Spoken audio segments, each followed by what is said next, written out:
Okay, so you're tuning in because you want the real story on boosting your e-commerce ads, right?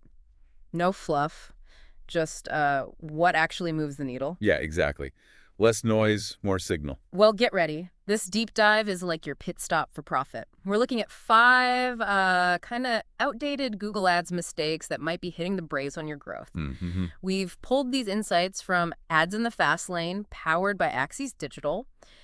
The idea is to really focus on what scales now. And it's clear the old playbook, well, it just doesn't work like it used to. You got to shift focus from just, being there to actually driving real results for your business. Okay, let's jump right in. First mistake, gunning just for clicks, not actual conversion. The classic vanity metric trap. Right. The Axies Digital folks put it perfectly. Would you cheer for a spinning wheel if your car never moved?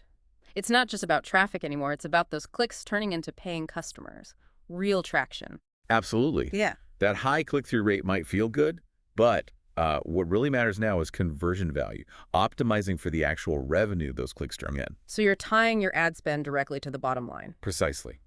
Forget chasing cheap clicks. Value the quality, the intent behind them. Okay, that makes sense. So mistake number 2 then. Still doing manual bidding in this era of AI. Yeah, it's kind of like insisting on shifting gears manually when, everyone else has autopilot. Huh, good analogy. Well, think about it. The machine learning, the AI, it can process so many signals in real time. Smart bidding strategies like target ROAS, Right. they analyze everything and adjust bids way faster and more accurately than any human really could.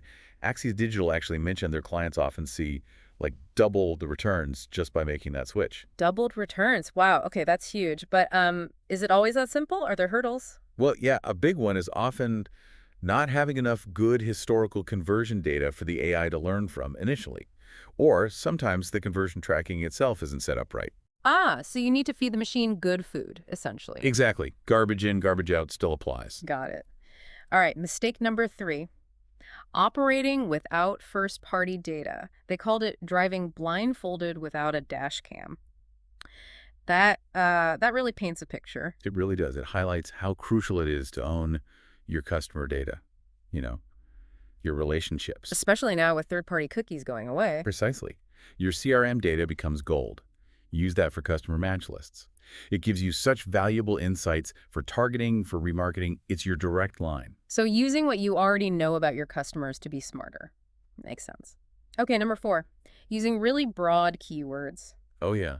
That's like starting a road trip with no destination in mind, just burning fuel. So why is that more of a mistake now than maybe it used to be? Well, back when retargeting was, let's say, more robust, you could cast a wide net with broad terms and maybe catch interested people later. But now, with privacy changes and all that, you need precision.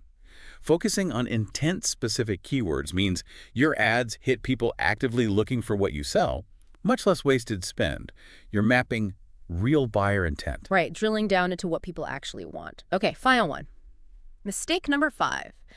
Sticking with last click attribution. The lazy way out, some might say. Axies Digital called it thanking only the delivery driver and forgetting everyone who built the product. I like that.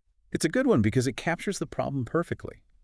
The buyer journey today is complex, right? People might see a YouTube ad, read a blog, compare prices. It's multiple touch points. Exactly. Last click gives all the credit to that very last interaction before the sale. It just ignores everything that came before. So you don't really know what worked. Pretty much. Data-driven attribution, on the other hand, tries to assign credit more fairly across all of those contributing touch points. It gives you a much, much clearer picture of what's actually driving conversions. Okay, so that helps you understand where to put your effort, where to scale. It really sounds like staying ahead in Google Ads means you just have to keep learning, keep adapting. You absolutely do. The platform changes, user behavior changes, your strategies have to evolve too. Hanging on to old tactics, that's just a recipe for stagnation, for falling behind. So the takeaway is pretty clear. Google Ads isn't what it was 5 or even 2 years ago. Not at all. So as you're listening, maybe take a second and think, are any of these outdated approaches still kind of lingering in your strategy? And what could, shifting away from them, embracing these newer ways, what could that unlock for your business's growth? Something to think about.